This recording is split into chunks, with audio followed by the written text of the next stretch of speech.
आसमान का आईना एक सूफियाना कहानी लिखी है जो शाह अब्दुल लतीफ भटाई के पैगाम से मुतासिर है, जिसमें एक परिंदा शिकारी को ये सबक देता है कि दूसरों को दुख पहुंचाना असल में खुद को दुख पहुंचाने के बराबर है। भट के ऊंचे और सुनहरी रेतीले टेलों में जहां हुआ शाह लतीफ के रिसाले के गीत गुनगुनाती है, सरताज नाम का एक शिकारी रहता था। उसके पास एक मजबूत लकड़ी की कमान और लोहे की नोक वाले तीर थे। वो हर दिन रेत पर चलता और उसकी नजरें हमेशा आसमान पर होती, किसी ऐसी चीज की तलाश में जिसे वो अपना कह सके। एक फूलों से भरे कुंडी के दरख्त पर वेदा नाम की एक चिड़िया बैठी थी। उसके परों में सुबह की पहली किरण के रंग थे, हल्का गुलाबी, गहरा बैंगनी और चमकता सुनहरी। वेदा शिकारी के लिए नहीं गा रही थी, वो कायनात के खालिक के लिए गा रही थी। शाह अब्दुल लतीफ भट्टाई की तालीमात की तरह उसकी आवाज एक ऐसी धुन थी जो पूरे सहरा को मोहब्बत के एक रिश्ते में जोड़े हुए थी। सरताज रुक गया। उसने वीदा के चमकते पर देखे और उसमें शिकार का पुराना जज्बा जाग उठा। वो ये भूल गया कि हर जानदार में एक ही नूर होता है।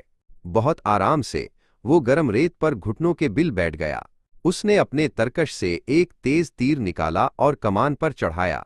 उसके जिस्म में तनाव पैदा हुआ जब वो इस खूबसूरत गाने को हमेशा के लिए खामोश करने के लिए तैयार हुआ।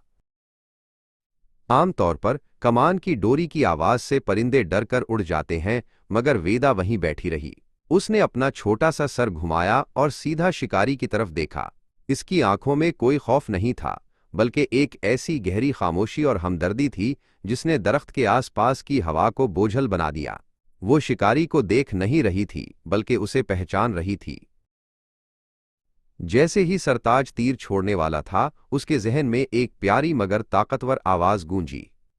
ओ शिकारी, वेदा ने कहा, और उसके अल्फाज शाह लतीफ की सच्चाई से भरे थे। अगर तुम ये तीर चलाओगे तो एक ही वार से दो दिलों को जख्मी करोगे। एक मेरा है और दूसरा तुम्हारा अपना दिल, क्योंकि हम अलग नहीं हैं। सरताज कांप गया। उसका निशाना हिलने लगा। एक परिंदा इंसानों की जबान कैसे बोल सकता है? उसने हैरत से पूछा। वेदा ने जवाब दिया, शाह भटाई ने सिखाया है कि कायनात की सिर्फ एक ही जबान है सरताज, ये रूह की जबान है। हम सब एक ही खालिक के पैदा करदा हैं। अगर तुम मुझे दुख पहुंचाओगे तो वो दुख लौट कर तुम्हारे पास ही आएगा। शिकारी ने वेदा की शफ्फाफ आंखों में देखा, और वो कुछ देखा जो उसने पहले कभी महसूस नहीं किया था। इसे उन आंखों में बादलों का अक्स, रेत के टीले और अपना ही अक्स नजर आया। उसे एहसास हुआ कि जो जिंदगी इस चिड़िया के सीने में धड़क रही है, वही उसकी अपनी रगों में दौड़ रही है। वो किसी परिंदे को नहीं, बल्कि एक रूहानी आईने को देख रहा था। तीर की लोहे वाली नोक अब इसे एक भारी बोझ की तरह लग रही थी, जिसे वो मजीद नहीं उठा सकता था। सरताज को समझ आ गई कि शाह लतीफ का पैगाम क्या है। कायनात की हर चीज में अल्लाह का जलवा है। उसने कमान की डोरी ढीली की और तीर वापस तरकश में डाल दिया। उसके दिल से शिकार की ख्वाहिश और नफरत खत्म हो चुकी थी। वेदा कुंडी के दरख्त से नीचे उतरी। वो उड़कर दूर नहीं गई, बल्कि एतमाद से सरताज के कंधे पर आ बैठी।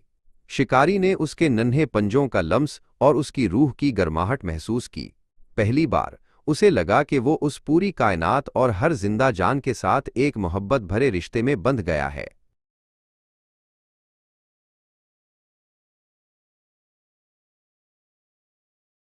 सरताज अपने गांव की तरफ वापस चलने लगा। अपनी कमान और तीर कुंडी के दरख्त के नीचे ही छोड़ दिए।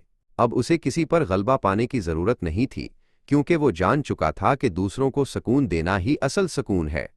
सूरज ढलने के साथ शिकारी और चिड़िया एक साथ चल पड़े, दो रूहें जो एक ही पैगाम में परोई गई थीं।